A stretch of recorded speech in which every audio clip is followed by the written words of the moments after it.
Good evening, everyone. So this is the last lecture for the topic alternating current.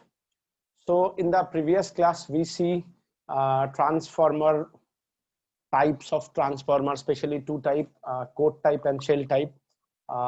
Shell type not in your syllabus, but we see in most of cases we use the shell type of transformer, but in your syllabus you have the coat type of transformer. Why you have the coat type of transformer? Because it's just the introduction, and in coat type of transformer you can understand in very well manner how the primary and secondary coil are connected, and we find in this transformer the primary and secondary are connected by the mutual flux. And the second thing is that transformer is a static device. What do you mean by static? ये rest में रहता है, and the frequency of the transformer throughout remain constant. और transformer में हम लोग DC current को supply नहीं करते हैं, मतलब इनपुट आउटपुट में डीसी करंट को नहीं से सप्लाई किया जाता है. इसके बारे में हम लोगों ने डिटेल में बताया था क्यों, और हम लोगों ने स्पेशली एसी करंट को ट्रांसफार्मर के थ्रू से भेजते हैं. फिर हम लोगों ने ट्रांसफार्मर में turn ratio, secondary EMF by primary EMF का रेशियो, करंट रेशियो, ये सब देखा था. आइडियल ट्रांसफार्मर में क्या होता है, percentage efficiency of the transformer क्या होता है, और if the transformer is not ideal then the efficiency is not 100%, मतलब आउटपुट पावर और इनपुट पावर सेम नहीं होगा. That means there is a loss in the transformer. और आज हम लोगों का the first topic is the losses of transformer. तो ट्रांसफार्मर का लॉस स्पेशली दो तरह का होता है. एक को बोला जाता है कॉपर लॉस, दूसरा को बोला जाता है आयरन लॉस. सो लॉस जो है दो तरह का होता है, एक होता है कॉपर लॉस, एक होता है आयरन लॉस. सो देखो नाम से ही पता चलता है, what do you mean by copper loss. What do you mean by copper loss? Copper loss मतलब ये जो मेरा ट्रांसफार्मर का जो कोर, ट्रांसफार्मर जो मेरा है, this is the core of the transformer, this is the primary winding and this one is the secondary winding. So ये जो प्राइमरी वाइंडिंग का वायर है और ये जो सेकेंडरी वाइंडिंग का जो वायर है, ये जो प्राइमरी वाइंडिंग और ये जो सेकेंडरी वाइंडिंग का वायर है, so obviously this wire made of copper wire, this wire made of copper wire. तो जब भी कोई वायर होगा, मेटेलिक वायर होगा, उसका एक रेजिस्टेंस होगा. तो उसके इस रेजिस्टेंस के कारण और इसके अंदर से जो करंट फ्लो होता है, इसके कारण जो लॉस होता है, मतलब पावर लॉस अगर हम देखेंगे, that is I square R. I is the current through the primary and secondary winding, and R is the resistance or heat. Energy is the power into time. तो इसी को हम I square RT टाइम के साथ कर लेंगे. तो इन terms of heat ये क्या होगा, ये एनर्जी वेस्ट होगा. So that's why this is called the loss. So what do you mean by copper loss? Copper loss is due to the winding of the wire. ठीक है. इस loss को हम लोग कम कैसे कर सकते हैं?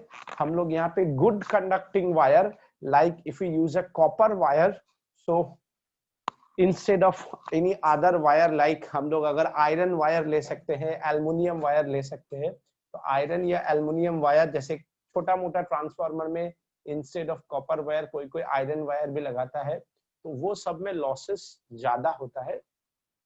तो कॉपर लॉस को कम करने का एक ही तरीका है, तुम्हें good conducting wire like copper लेना पड़ेगा. प्योर कॉपर वायर लोगे तो लॉस कम होगा. Is it clear to everyone what do you mean by copper loss?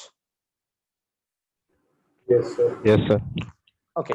So copper loss is related to the wire. ये जो वायर था ये, तो इससे ही पता चलता है. Iron loss is related to the core of the transformer. मतलब ये जो ट्रांसफार्मर का जो बॉडी है, ये किस चीज से बनता है? ये जो बनता है ये आयरन से बनता है. लास्ट क्लास में मैंने तुम्हें ट्रांसफार्मर भी दिखाया था. तो ट्रांसफार्मर का जो बॉडी है वो बनता है आयरन से. तो इस आयरन के कारण जो लॉस होता है इसको बोला जाता है iron loss. Now this iron loss is two type. This iron loss is two type. One is called the eddy current loss. Eddy current loss. और ये एडी करंट तुम्हारा अलग से इलेक्ट्रोमैग्नेटिक इंडक्शन में सिलेबस में है.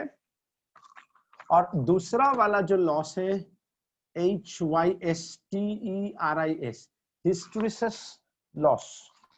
इस HYSTERISIS, हिस्टैरिसीस लॉस. तो ये दो तरह का लॉस होता है. इस हिस्टैरिसीस के लॉस के बारे में तुम लोगों ने मैग्नेटिज्म चैप्टर में पढ़ा था, that I axis and H axis, how they are related. The area जितना ज्यादा होगा लॉसेस उतना ज्यादा होगा. इसको बोला जाता है हिस्टैरिसीस लॉस. सो अभी पहला हम लोगों ने कॉपर लॉस समझ गया. अब हम लोग एक एक करके एडी करंट लॉस और हिस्टैरिसीस लॉस क्या होता है और इस एडी करंट लॉस और हिस्टैरिसीस लॉस को घटा कैसे सकते हैं ये हमें देखना है. क्योंकि ट्रांसफार्मर से ये जो लॉस होता है ये loss mainly in terms of heat होता है. तो ट्रांसफार्मर से हमें चाय नहीं बनाना है कि ट्रांसफार्मर में लॉस जितना अच्छा होगा हमें चाय जल्दी जल्दी बनेगा. तो ट्रांसफार्मर का ये लॉसेस जितना कम कर सकते हैं उतना हमारे लिए अच्छा है. तो सबसे पहले हम लोग देखेंगे एडी करंट क्या है और इसका लॉस कैसे हम लोग कम कर सकते हैं. तो एडी करंट क्या है? ये जो ट्रांसफार्मर है ये ट्रांसफार्मर किस चीज से बनता है? मेटल कोर से बनता है. अगर मैं मान लूं ये एक पूरा मेटल कोर है. मेटल कोर मतलब you can imagine it as a slab, like a cube or cuboid slab of metal. अगर हम एक पूरा मेटल का स्लैब ले लें, इस मेटल का स्लैब मतलब क्यूबिकल हो सकता है या रेक्टेंगुलर हो सकता है. और अगर हम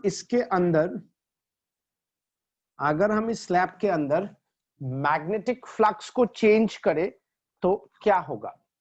मैग्नेटिक फ्लक्स को चेंज करें तो ध्यान से देखो, EMF is d∅dt.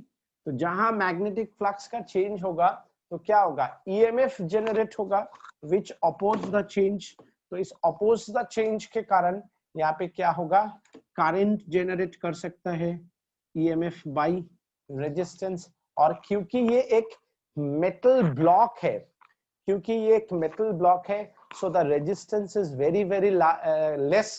As it is a metal block, metal का रेजिस्टेंस काफी कम होता है. तो करंट इज वेरी लार्ज. और इस करंट का एक और प्लस पॉइंट क्या है? They are additive nature. देखो हर एक जगह पे देखो एरिया अलग अलग हो रहा है फ्लक्स के कारण. अगर मैं फ्लक्स इसमें दिया हूं या फ्लक्स को चेंज कर रहा हूं, सो मैग्नेटिक फील्ड के साथ अलग अलग एरिया के कारण क्या हो रहा है? अलग अलग, देखो ये सब एक दूसरे को ऐड करेगा.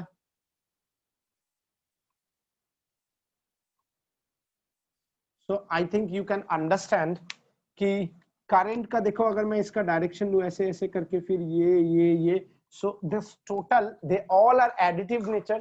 तो इसके अंदर काफी ज्यादा मतलब काफी ज्यादा, इतना ज्यादा कि तुम उसको 1000, 10,000, 1,00,000 एम्पियर करंट सोच सकते हो इसके अंदर से फ्लो करना स्टार्ट करता है.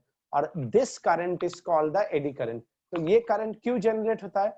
अगर मैं इसको एक मैग्नेटिक फील्ड में रखूं, इस लूप को मतलब इस आयरन ब्लॉक को, और मैग्नेटिक फील्ड को अगर मैं चेंज करूं तो इसके अंदर क्या होगा? फ्लक्स चेंज होगा. और ये जो फ्लक्स है ये क्या करेगा? हर एक जगह पे इसका क्या होगा कि फ्लक्स चेंज अलग अलग होगा तो करंट जनरेट होगा. और ये हर एक के कारण क्या है? Total current is additive nature. तो टोटल मानो इसमें 10,000 एम्पियर करंट जनरेट हो गया.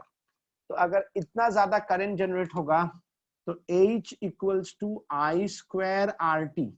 अब देखो करंट का वैल्यू काफी ज्यादा है तो ये huge amount of heat generate करेगा, जिसको हम लोग इंडक्शन कुकर, जिसको हम लोग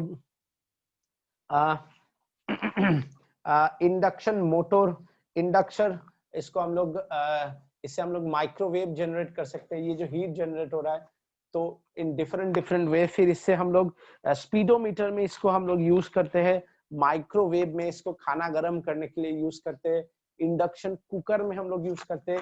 तो ये जितना तुम लोग के, मेरे हिसाब से सबके घर में इंडक्शन कुकर, माइक्रोवेव ये सब रहता है। उसका अगर अंदर का देखोगे, उसके अंदर एक मेटल ब्लॉक होता है जिसमें क्या किया जाता है, फ्लक्स को चेंज करके करंट जनरेट किया जाता है। इससे huge amount of heat generate होता है जिससे हम लोग खाना गर्म कर सकते हैं। फिर तुम लोग देखोगे जैसे इलेक्ट्रिक फार्नेस, जैसे अभी सिलीगुड़ी में 2 इलेक्ट्रिक फार्नेस है लाश जलाने के लिए। एक तुम्हारा ये महानंदा ब्रिज के सामने है और एक तुम्हारा ये घुघुमली के इधर है। तो घुघुमली वाला जो नया खोला है, इसको कोरोना पेशेंट के लिए उसमें जलाया जा रहा है। So this is use as a electric furnace also, जिसमें तुम पूरा लाश को 10 मिनट में पूरा लाश जल जाएगा। जो पहले लकड़ी से 4-4, 5-5 घंटा लगता था एक लाश जलाने में, तो अगर मानो कोरोना के टाइम में 100 लाश एक शमशान घाट पे आ गया, अगर हम लोग लकड़ी से जलाना चाहे तो पहला बात है उतना लकड़ी भी मुश्किल है, पेड़ को बहुत ज्यादा काटना पड़ेगा। और टाइम भी देखो, 100 लाश इंटू 4 घंटा, 400 घंटा लग जाएगा। तो यहाँ पे एक एक लाश 10 मिनट के अंदर जल जाएगा। तो 10 मिनट इंटू 400, तो 400 मिनट मतलब 8 से 10 घंटा में तुम 100 लाश को जला दोगे। So this is the plus point of this induction furnace. Okay, मतलब eddy current. So this current is called the eddy current. So ये कैसे जनरेट हो रहा है? By the change in flux, that is the mutual flux और self induction. EMF generate करते हैं, इससे करंट जनरेट होता है। रेजिस्टेंस काफी कम होने के कारण करंट काफी ज्यादा हो जाता है, और इससे जो हीट मिलता है, इससे हम लोग हीटिंग इफेक्ट से यहाँ पे क्या होता है, ये हीट हो जाता है, या ये क्या कहते हैं, इलेक्ट्रोमैग्नेटिक वेव्स जनरेट कर सकते हैं। पर ट्रांसफार्मर में मेरा एडी करंट का कोई काम नहीं है, क्योंकि एडी करंट से जो हीट जनरेट होगा वो ट्रांसफार्मर से मुझे कोई कपड़ा नहीं सेकना है या कोई खाना नहीं बनाना है। तो इससे हमें कोशिश करेंगे इसका जितना भी तुम्हारा ये एडी करंट है, एडी करंट लॉसेस को कम करना। तो कम कैसे हम करेंगे? कम करने के लिए तुम सबसे अच्छा तरीका है कि ये जो है इसको ऐसे छोटा छोटा पीस कर दो। इस ब्लॉक को एक ब्लॉक नहीं रखे, ऐसे छोटा छोटा छोटा छोटा पीस कर दो। और मैंने तुम लोगों को लास्ट दिन ट्रांसफार्मर लाके भी दिखाया था कि कैसे उसको एक एक करके पीस पीस करके लगाया जाता है, जिसको EI स्टैंपिंग बोला जाता है। मैंने वो छोटा छोटा पीस लाके दिखाया था कि एक के साथ एक को कैसे कनेक्टेड किया जाता है। 1 मिनट दो, तो मैं शायद है मेरे पास, मैं दिखा रहा हूँ, just 1 minute. If you see, this one is the transformer, and if you see this side, you can easily able to see that. See, these are each plate. देखो ये लास्ट वाला में तुमको सबसे अच्छा से समझ में आएगा। देख रहे हो? यहाँ पे देखो, ये देखो, ये जो काला वाला मैंने मार्क लगाया, देखो देखो, ये पतला पतला पत्ती जैसा कनेक्टेड है, देखो, है ना? ये एक बार का ये नहीं, तुम ऐसे करके हर एक पत्ती को काफी टाइट करके लगाया हुआ है, नहीं तो तुम ऐसे करके एक एक पत्ती को ऐसे निकाल सकते हो, ठीक है? दैट्स व्हाई देखो, ये देखो, कोई छोटा है कोई बड़ा है, they are not, it's not a single metal block. ये देखो पत्ती सबको मिलाया है, देख रहे हो ना? Yes sir, yes sir.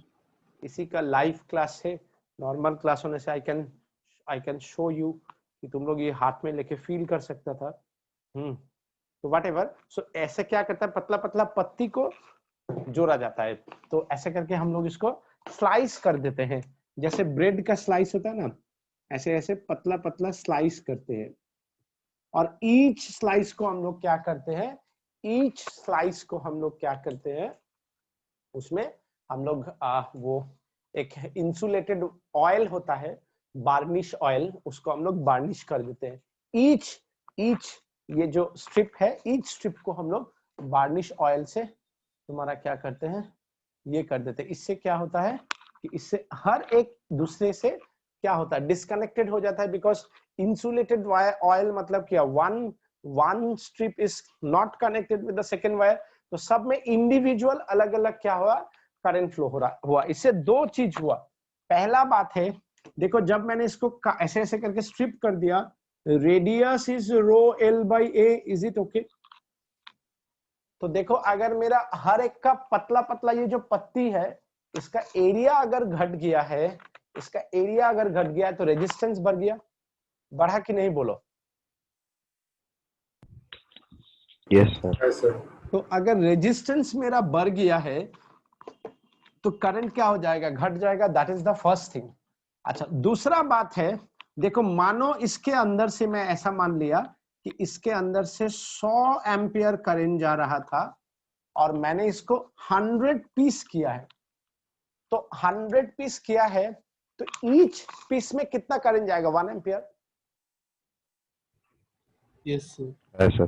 तो जब ये 100 एक साथ जा रहा था तो 100 का स्क्वायर कितना होगा, I square, that means 10 to the power 4, मतलब 10,000 पावर जनरेट करेगा। अगर हम बाकी सबको सेम रख दे, है कि नहीं बोलो? Yes sir. और यहाँ पे क्या है कि देखो हर एक के लिए जब हम पीस कर दिए हैं तो 100 कर दिए तो हर एक के लिए 1 एम्पियर होगा कि नहीं बोलो? और रेजिस्टेंस में भी हम देखें तो यहाँ पे क्योंकि आर टोटल था तो हम लोग अगर 100 पीस किया है तो रेजिस्टेंस ईच के लिए आर बाई एन हुआ कि नहीं बोलो? यस हाँ, सर। तो सॉरी यहाँ पे आर ही रहेगा, यहाँ पे आर होगा। यहाँ पे क्या हो जाएगा तुम्हारा, करंट 1 स्क्वायर और ईच का रेजिस्टेंस आर बाई एन हुआ। तो ऐसे ईच अगर P1 है तो ऐसा कितना सारा होगा, N होगा, है ना?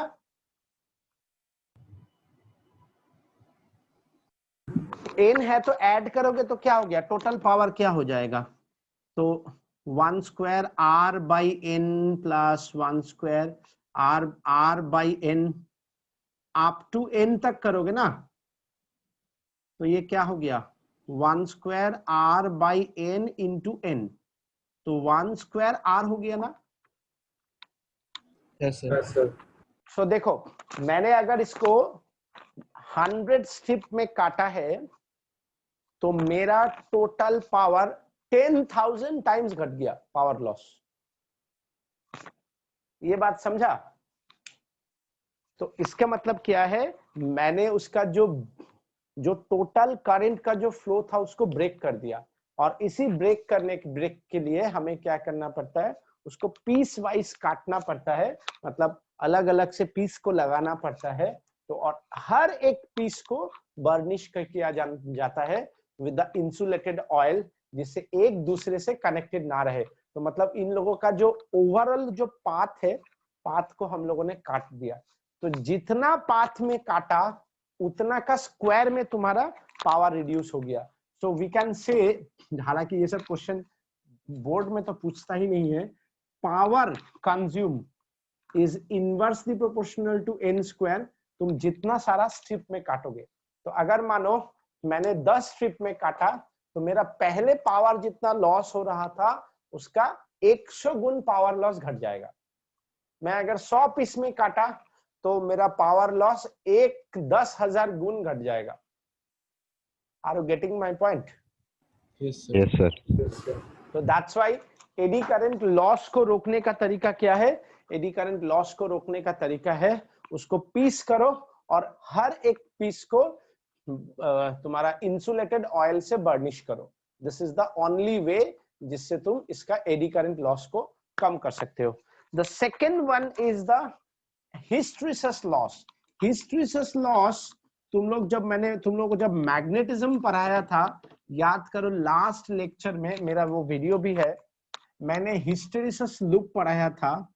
ऐसे करके ये गया, मैक्सिमम हुआ, फिर ये ऐसे आया, फिर ये ऐसे गया, फिर ये यहाँ से ओ ए, फिर ये ऐसे आया।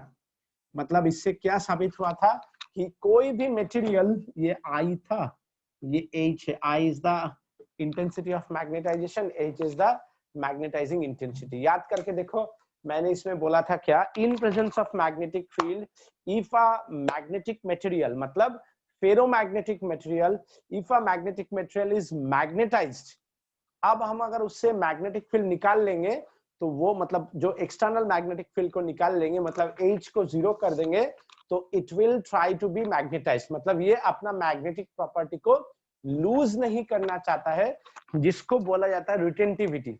अब तुम ऑल्टरनेटिंग करंट में देखो क्या है, ऑल्टरनेटिंग करंट में मेरा current is always in that form. तो जब ये करंट यहां से, जब ये करंट मेरा यहां से यहां तक गया, तो क्या हुआ, H इज मैक्सिमम, तो मेरा जो मैग्नेटिक मटेरियल, ये जो कोर है, ये मैग्नेटाइज्ड हो गया। फिर जब ये यहां से यहां तक आया, तो मेरा क्या है, H को हम 0 कर दिए, क्योंकि H का वैल्यू था Ni, अगर तुम्हें याद है तो जब ये करंट मैक्सिमम से 0 हुआ, मेरा H 0 हो गया। लेकिन क्योंकि ये I एक बार फुल्ली मैग्नेटाइज्ड हो गया था, तो ये पूरा पूरी 0 नहीं होके ये अपना मैग्नेटिक प्रॉपर्टी को कुछ रख देगा, that is called the retentivity. अब जब ये रिवर्स जाएगा, तो ये 0 से शुरू नहीं होगा, इसको लॉस होगा कुछ। तो इसका मतलब क्या है, एक बार कोई मटेरियल को तुम एक बार स्विच ऑन कर दिया, ऑल्टरनेटिंग करंट में क्या होगा, हर बार अब वो मैग्नेटिज्म को, मतलब वो जो मैग्नेटाइज्ड हो गया है उसको वो अपोज कर रहा है, और इस अपोजिशन के कारण एक लॉस होता है जिसको बोला जाता है हिस्टेरेसिस लॉस। अब ये हिस्टेरेसिस लॉस दो तरह का होता है। अगर मेरे पास सॉफ्ट आयरन है, जिसमें क्या होता है, ये एरिया जितना कम होगा लॉस उतना कम, ये एरिया जितना ज्यादा होगा लॉस उतना ज्यादा। और हम लोगों ने ये लास्ट क्लास में देखा था, लास्ट मतलब मैग्नेटिज्म में, कि सॉफ्ट आयरन में लॉस कम होता है, और स्टील में, जो कि तुम्हारा परमानेंट मैग्नेट जिससे हम लोग बनाते हैं, स्टील में मेरा लॉस काफी ज्यादा होता है। तो स्टील का एरिया बहुत ज्यादा होता है, सॉफ्ट आयरन का एरिया काफी कम होता है। तो तुम्हें समझ में आ ही गया है, हमें इससे ये जो कोर है, इसको किस तरह का मटेरियल लेना है, स्टील कभी नहीं लेना है, मुझे ऐसा मटेरियल लेना है जिसमें हिस्टेरेसिस लॉस कम हो, मतलब ये जो एरिया है ये एकदम मिनिमम हो, ये एरिया ऐसे वाला है, जितना ये स्ट्रेट वाला होगा उतना जल्दी वो डीमैग्नेटाइज कर सकता है, उसका लॉस उतना कम होगा। मतलब हमें सॉफ्ट आयरन टाइप का मटेरियल लेना है जहां पे ये लॉस कम हो। और ये जो लॉस है हिस्टेरेसिस लॉस, ये तुम खुद रियलाइज कर सकते हो। तुम जैसे रास्ता में से जा रहे हो या किसी भी मोहल्ला से गुजर रहे हो, हाँ, या हो सकता है तुम्हारे घर के आसपास ही, जैसे मेरे घर के नीचे भी एक ट्रांसफार्मर है, electricity, West Bengal electricity board का ट्रांसफार्मर। आई थिंक सब कोई ट्रांसफार्मर देखा है। तो ट्रांसफार्मर से एक हाथ डिस्टेंस रख के, ज्यादा सामने मत जाना, बरसात के टाइम है, एक हाथ डिस्टेंस रख के थोड़ा देर 2 मिनट रुकना ट्रांसफार्मर के सामने, सामने मत जाना, थोड़ा दूर से रुकना और थोड़ा ध्यान लगा के सुनना, तो तुम्हें एक साउंड सुनाई देगा ट्रांसफार्मर के सामने, करके एक साउंड सुनाई देगा। ये जो साउंड है इसको बोला जाता है हेजिंग। हाँ, ये जो साउंड है ये ट्रांसफार्मर का एडी करंट के कारण, ये मतलब एडी करंट सॉरी हिस्टेरेसिस के कारण ये साउंड हो रहा है। क्योंकि अगर हम लोग सॉफ्ट आयरन भी ले तो उसमें भी कुछ ना कुछ तो लॉस उसका रहेगा ही, तो इसीलिए इस लॉस को तुम जीरो नहीं कर सकते हो, क्योंकि तुम्हें मटेरियल जो है आयरन मटेरियल या फेरोमैग्नेटिक मटेरियल ही लेना है, लेकिन तुम इसको मिनिमाइज कर सकते हो। So instead of steel, if you use iron or soft iron, then it is minimized. हाँ, so hysteresis loss को हम कम कर सकते हैं by using soft iron core, जिसमें मेरा ये एरिया, मतलब area of this hysteresis loop जितना कम होगा, I repeat, area of the hysteresis loop जितना कम होगा, hysteresis loss उतना कम होगा, और area of the hysteresis loop जितना ज्यादा होगा उतना मेरा लॉस ज्यादा होगा। तो जब हमें परमानेंट मैग्नेट बनाना पड़ता है तो उसे हमारा area of this loop is higher, मतलब हिस्टेरेसिस लॉस ज्यादा होता है। और जिस तरीका से हमें टेम्पोररी मैग्नेट बना सकते हैं, मतलब जो इजीली डीमैग्नेटाइज हो जाए, उसमें हिस्टैरिसीस लॉस बहुत ही कम होता है। अच्छा, ये सब को छोड़ के एक और टाइप का लॉस होता है, that is called the flux leakage loss. Flux leakage जो होता है, ये जो हम लोगों ने बार्निश किया है, ये जो वायर वाइंडिंग किया है, ये जो साइड में जो ये सर्कुलर टाइप, मतलब कर्व टाइप नहीं है, ये एकदम मतलब ऐसे करके पिन टाइप का है। तो जब ये गोल गोल करके घूम रहा है, स्पिन टाइप के कारण भी वहां पे जाके फ्लक्स का एक धक्का खाता है। तो ये सब कुछ मिला के एक लॉस होता है जिसको बोला जाता है लीकेज लॉस। इस लीकेज लॉस में प्रॉपरली तुमने बार्निश नहीं किया है, हाँ, या 100 आइडियल बार्निश कुछ होता नहीं है, हाँ, उसके बाद तुम्हारा वाइंडिंग अच्छा से नहीं किया है, 100% वाइंडिंग बोल के कुछ होता नहीं है, थोड़ा सा इधर उधर हो ही सकता है। फिर ये देखो, ये ऐसे कर्व टाइप का नहीं है, स्ट्रेट टाइप का है, तो इसके कारण भी कुछ लॉसेस होता है जिसको हम लोग फ्लक्स लीकेज लॉस बोलते हैं। हालांकि इसका वैल्यू बहुत ही कम होता है और इसको तुम मिनिमाइज कर सकते हो जितना आइडियल कर सकते हो। जैसे टर्न हम लोग जितना between two secondary turn, if you put a primary turn, हम लोग हाथ से देन वाइंडिंग करने से अच्छा है ट्रांसफार्मर वाइंडिंग करने के लिए मशीन आता है जो ट्रांसफार्मर का वाइंडिंग करता है। तो मशीन से करने से क्या होगा, एकदम बारीकी से वो वाइंडिंग होगा, सो लॉस तुम्हारा कम होगा। अच्छा, is LC oscillator, although I don't know these topics are in your syllabus or not, but according to me, क्योंकि अभी more than 6 month हो गया है, तो मेरे हिसाब से अभी पढ़ो, जब फाइनलाइज एकदम होगा कि बोर्ड का इतना तारीख से एग्जाम होगा, ये सिलेबस है, then we can see what happened. क्योंकि ऐसा भी हो चल सकता है, मेरे एंट्रेंस में भी काफी सारा क्वेश्चन पूछता है। So first of all LC oscillator. LC oscillator. So in this LC oscillator, you have a inductor. No, I'm sorry. You have a capacitor and you have a inductor, C and L. तो देखो, सबसे पहले क्या होगा, सबसे पहले हम एक कैपेसिटर को चार्ज करेंगे। तो जहां हमने कैपेसिटर को चार्ज किया, energy store on the capacitor half Q²/C, और in that time the charge on the inductor is 0, मतलब energy store in the inductor is 0। अब क्या हुआ, धीरे धीरे ये जब फुल चार्ज हो गया, पहले मैंने इस कैपेसिटर को फुल चार्ज किया, फिर हमने इसके साथ जिससे चार्ज कर रहा था उसको बैटरी को हटाया और एक इंडक्टर लगाया। अब धीरे धीरे ये कैपेसिटर डिस्चार्ज होगा और ये इंडक्टर क्या होगा, चार्ज होगा, मतलब एनर्जी स्टोर होगा। तो within some time, suppose Q1-C² is the charge store, energy stored in the capacitor, and half Li1² is the energy stored in the inductor. After some time, धीरे धीरे capacitor का charge store 0 हो जाएगा और inductor का charge store full हो जाएगा, या एनर्जी स्टोर फुल हो जाएगा, हाफ Li²। अब फिर क्या करेगा, इंडक्टर रिलीज करेगा, कैपेसिटर गेन करेगा। सो this is actually the electrical circuit, जहां पे एक रिलीज करता है एनर्जी, दूसरा गेन करता है, दूसरा रिलीज करता है, पहला गेन करता है। तो ये हो गया इलेक्ट्रिकल सर्किट। इसी चीज को हम लोग अगर मैकेनिकल सर्किट में देखें, मतलब by using electrical circuit you can convert it into mechanical circuit, by using mechanical circuit you can convert it into electrical circuit. जैसे मानो मैंने रिमोट ऑन किया और तुम्हारा शटर का दरवाजा बंद हो रहा है, खुल रहा है, बंद हो रहा है, खुल रहा है, बंद हो रहा है, खुल रहा है। So that is to and fro motion, मतलब चार्जिंग डिस्चार्जिंग हो रहा है।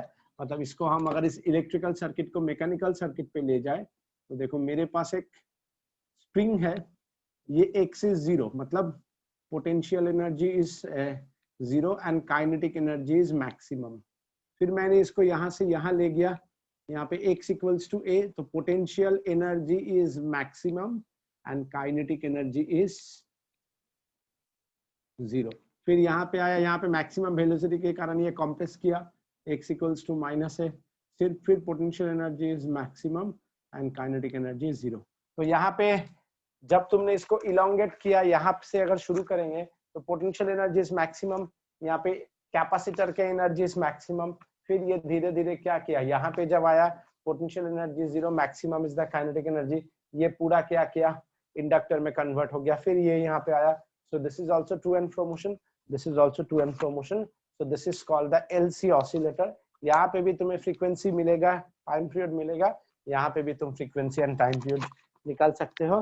अब हमें वही देखना है, find the frequency of an LC oscillator analytically, analytically मतलब by using equation. So it's a very simple thing.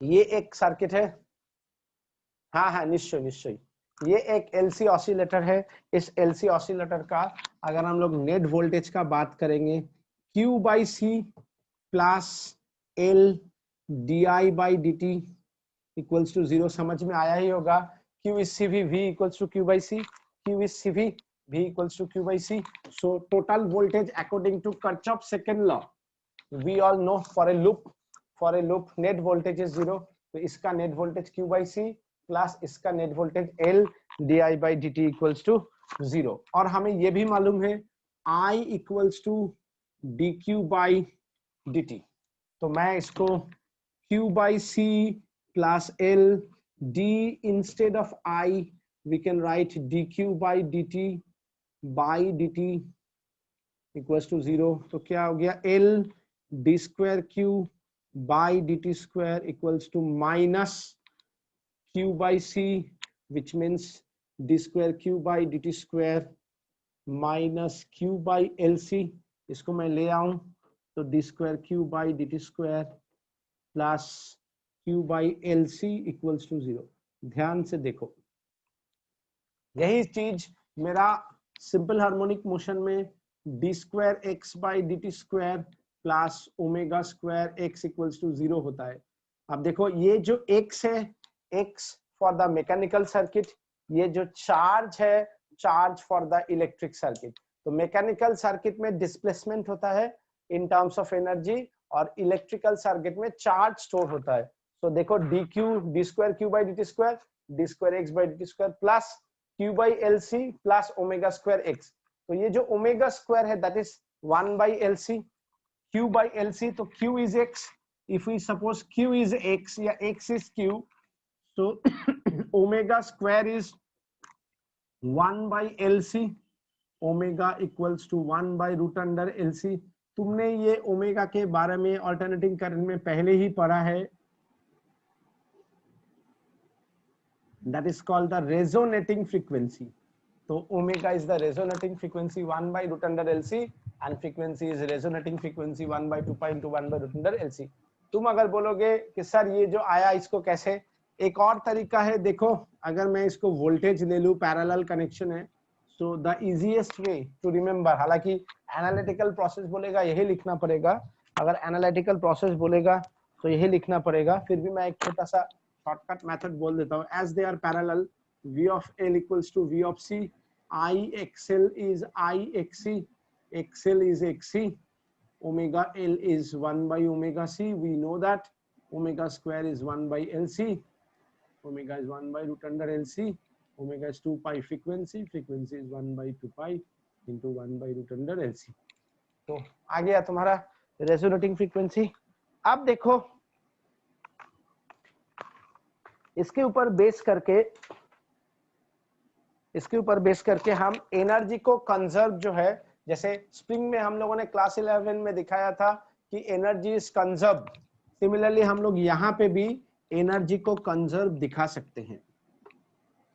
तो I can show you here that the total energy is conserve in LC oscillator. क्यों? एक energy दूसरा energy में convert हो रहा है। पहले हम लोगों ने कैपेसिटर को चार्ज किया है, तो चार्जिंग ऑफ अ कैपेसिटर, या जब कैपेसिटर चार्ज होता है पहले मैक्सिमम चार्ज होगा फिर वो रिलीज करेगा।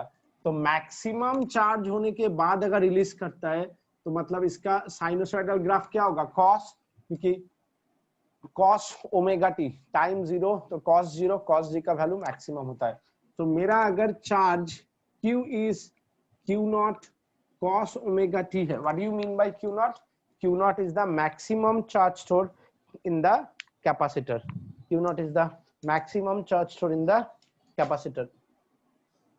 अब देखो टोटल एनर्जी स्टोर जो है वो energy store due to inductor plus energy store due to capacitor. हम सबको मालूम है energy store due to the inductor होता है half Li square and energy store due to the capacitor होता है half Q square by C। तो मेरा अगर ये चार्ज का इक्वेशन है Q equals to Q not cos omega T, तो मैं यहां से करंट का वैल्यू निकाल सकता हूं dQ by dt। What happened,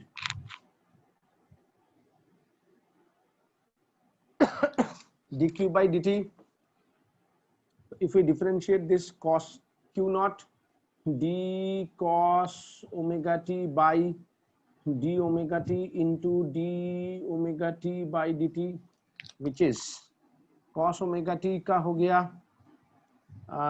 Q naught cos omega t का हो गया। cos omega t का डिफरेंशिएशन कितना होता है? हाँ hello, So minus sign. minus sin omega t into omega. So what you have minus Q naught omega sin omega t is your I. So अब तुम खुद ही देख लो, energy store that is half L I is what, minus Q naught omega sin omega t whole square plus half 1 by 2c Q is how much? Q is Q naught cos omega t। তোমারটা কি কোনো problem হচ্ছে নাকি? Finally solve রাখো না। तो यहां से देखो हम लोग Q not square omega square L by 2 लिख सकता है sine square omega T plus Q not square by 2c cos square omega T लिख सकता है। ओमेगा स्क्वायर का वैल्यू होता है 1 बाई रूट अंडर LC। तो Q not square into omega के जगह पे 1 by LC into L by 2 1L cancel sin square omega t plus Q square by 2c cos square omega t। तो देखो Q naught square by 2c, if we take common sin square omega t plus cos square omega t, which is Q naught square by 2c।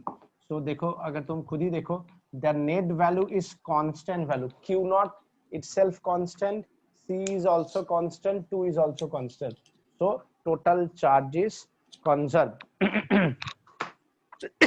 so the total charge is conserved, is it okay? Yes sir. अच्छा देखो इसके ऊपर अब एक बहुत ही सुंदर question दिया था। हाँ, हालांकि this question is totally entrance based question. ऐसा क्वेश्चन एंट्रेंस में बहुत कुछ पूछ सकता है। রাজদীপ, আচ্ছা দাঁড়া আমি অফ করে দিচ্ছি, তাই বলি তখন থেকে খুটখুট করে যাচ্ছে। ওকে, so now the question is very very important, especially related to that LC oscillator। boards में LC oscillator का मैक्सिमम थियोरेटिकल क्वेश्चन देता है, उसका रेजोनेटिंग फ्रीक्वेंसी कितना है देता है, एंगुलर रेजोनेटिंग फ्रीक्वेंसी कितना है देता है। ठीक है, आज तक कभी एंट्रेंस में न्यूमेरिकल नहीं दिया है बोर्ड एग्जाम में, बट एंट्रेंस एग्जाम में दिया है। So let's try the question. मैं ये क्वेश्चन रीड कर रहा हूं। An inductor of inductance 2 millihenry is connected across a charged capacitor of capacitance 5 microfarad and the resulting LC circuit is set oscillating at its natural frequency. Let capital Q denote the instantaneous charge on the capacitor and I the current in the circuit. It is found that the maximum value of charge, which you can say Q naught, that is 200 microcoulomb. Find number 1. When Q equals to 100 microcoulomb, what is the value of di by dt? This is the first question. Question number 2. When Q equals to 200 microcoulomb, what is the value of I? देखो, I can say it very simply. If the charge stored is maximum, then the current is 0. If the current is maximum, then the charge stored is 0. But we can prove it. मैंने यहाँ पे बोल दिया, देखो, if the charge stored is maximum, कोई current नहीं है, और charge is 0, that means the current is maximum. ये हम लोग दिखाएंगे. Find the maximum value of current. Find the maximum value of current. And number 4, when I equals to half of the maximum, means I naught, when the half of the maximum value, what is the value of Q? Q का value कितना? Lovely question. क्या क्या बोला है? When the Q is 100 microcoulomb, what is the value of di by dt? When the Q is 200 microcoulomb, what is the value of current? When I equals to maximum value, maximum value of current. When I equals to find the maximum value of current. And when I equals to half of the maximum, what is the value of charge? Achha, in this question, they given you the maximum value of charge stored is 200 microcoulombs. L is 2 millihenry. C is 5 microfarad. Q represent the charge, and I represent the current. First of all, whenever you want to solve this question, first of all, you have to find out omega. So omega equals to root under LC. So L is how much? 2 into 10 to the power milli means -3, and 5 into 10 to the power -6. तो ये तुम्हारा हो गया 10 into 10 to the power -9, मतलब 10 to the power -8, मतलब 1 by 10 to the power -4, 10 to the power 4 radian per second, you can say. अच्छा, अब देखो, सबसे पहले तुम्हें निकालना है दिस. तो अगर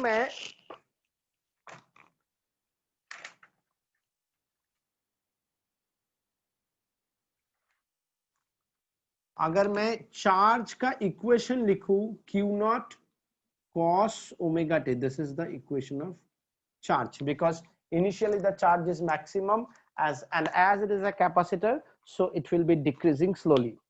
So अब देखो, तो यहां से मैं अगर करंट का इक्वेशन निकालना चाहूं, so dq by dt. What do you mean by dq by dt?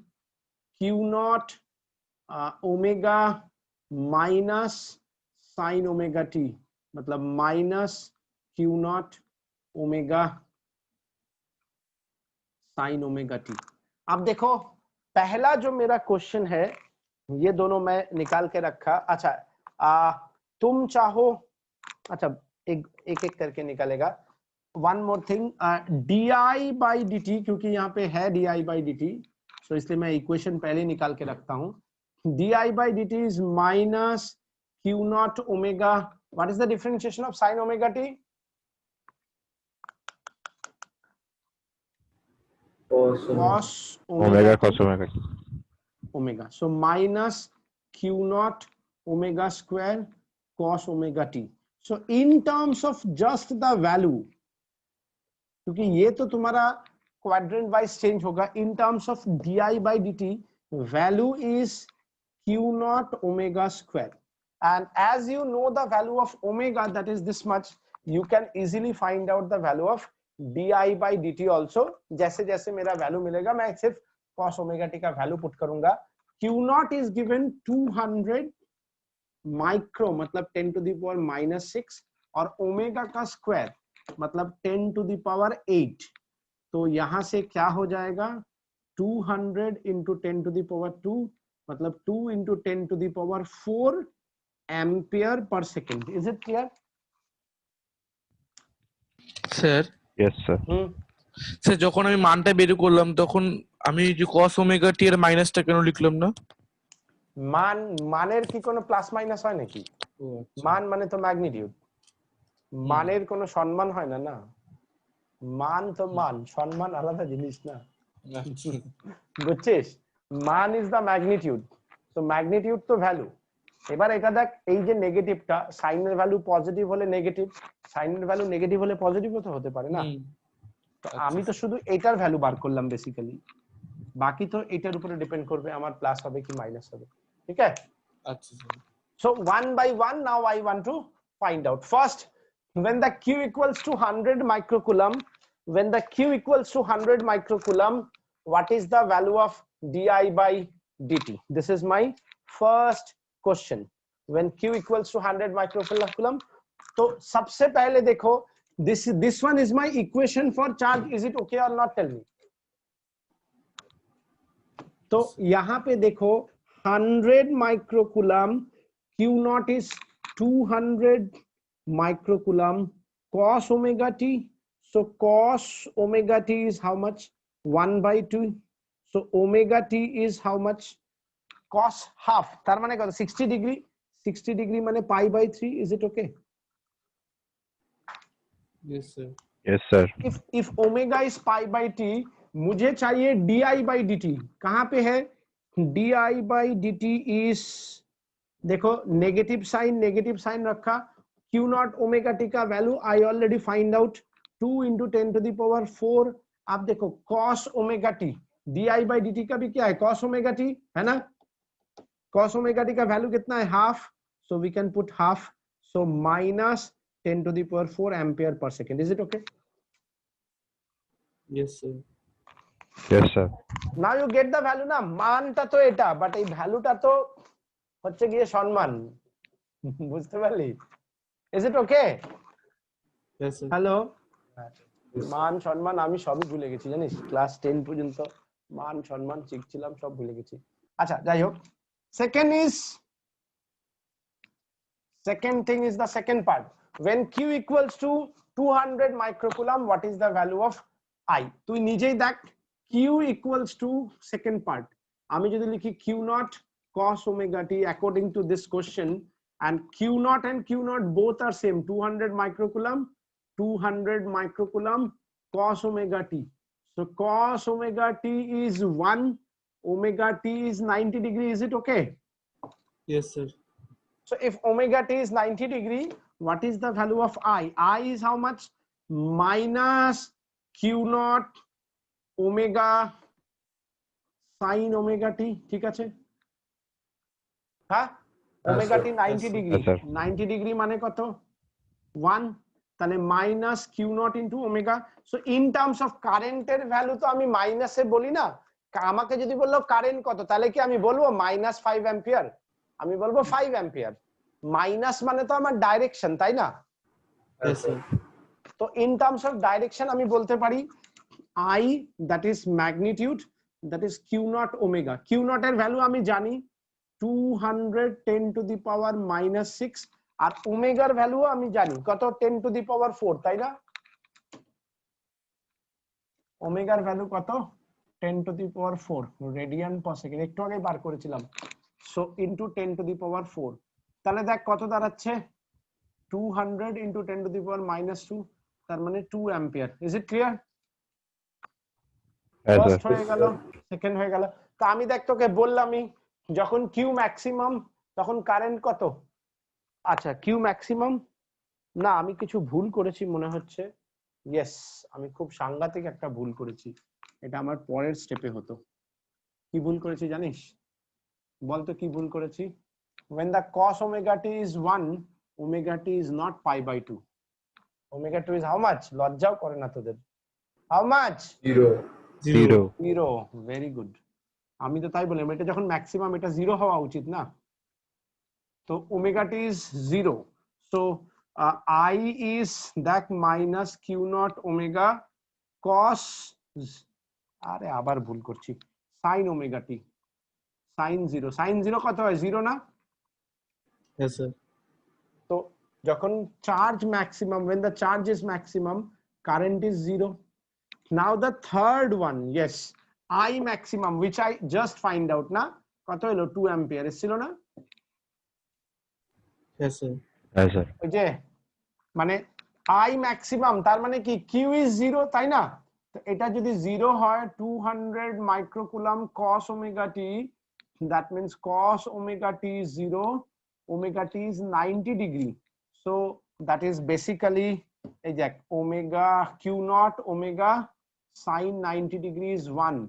So Q naught into omega, that is 200 10 to the power minus 6 10 to the power 4, which is 2 ampere. আমি একটু আগেই বললাম 3 নম্বর হয়ে গেল। and the fourth number কি বলছে, I find the value of Q when I is half of the I naught.